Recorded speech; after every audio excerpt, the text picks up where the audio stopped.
हाय। RBI के पास एक ऐसा 10 करोड़ का फंड है जिससे आरबीआई कमा तो सकती है लेकिन बैंक्स नहीं कमा सकते। तो ये किस तरीके का फंड है, ये किसका पैसा है, कहाँ पे रहता है, क्या इस फंड का ऑब्जेक्टिव है, ये सारा इस वीडियो पे हम डिकोड करने वाले हैं। So friends, welcome to XMB and embrace the XMB's learning experience.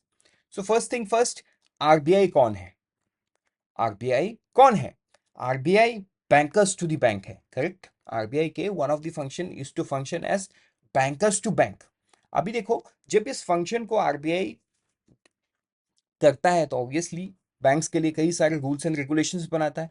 तो एक रूल इसमें से ये है कि बैंक को सीआरआर मेंटेन करना होता है, मतलब कैश रिजर्व रेशियो। देखो, इसके नाम में ही कैश है, इसका मतलब आप और मैं जब बैंक में डिपॉजिट करते हैं, चाहे हमने सेविंग अकाउंट पे रखा, करंट अकाउंट पे रखा या फिक्स डिपॉजिट बनाया, मतलब या तो डिमांड डिपॉजिट नहीं तो टाइम डिपॉजिट, दोनों में से किसी भी डिपॉजिट में हमने रखा पैसा, अगर हमने 100 रुपए रखा तो उसका एक सर्टेन परसेंटेज, लेट से 4%, बैंकों को सीआरआर के फॉर्म में आरबीआई के साथ जमा करना होगा एंड ये कैश के फॉर्म में होगा। There are different things also like SLR, right, जो कैश के फॉर्म में नहीं, वो आरबीआई अप्रूव्ड सिक्योरिटीज में होता है।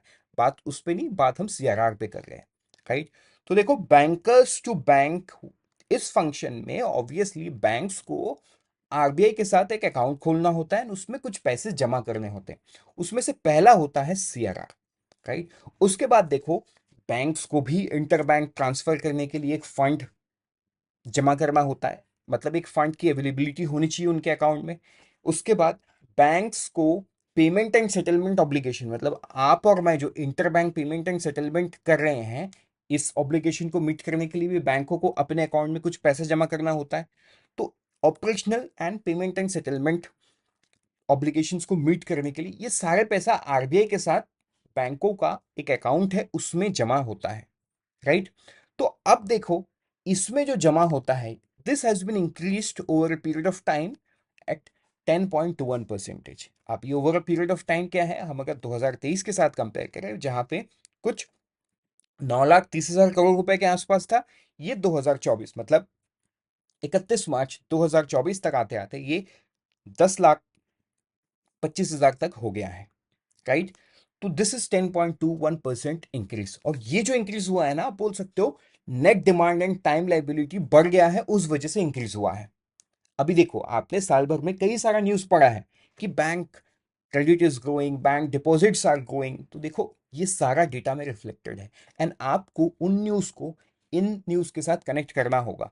ये जो 10.21% है, ये मैंने इसीलिए दिखाया आपको ताकि आपको ध्यान में रखे, आपको ध्यान में रहे कि आप इसे डिस्क्रिप्टिव या इंटरव्यू स्टेज पे यूज कर पाओ कि आरबीआई के इन अकाउंट्स में 10.21% का इंक्रीज आया है and this increase is just due to increase on account of NDTL in the banks, right. I hope ये क्लियर हो गया है। फैक्ट नंबर 5 बहुत जल्द आपके इस पे आएगा। अगर आपने फैक्ट 1 2 3 नहीं देखा है तो ऊपर आई बटन पे डिस्क्रिप्शन बॉक्स पे आपको उसका लिंक मिल जाएगा, आप देख लो।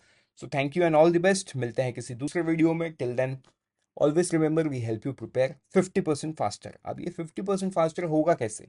ये होगा तभी जब आप हमारे ऐप को डाउनलोड करोगे।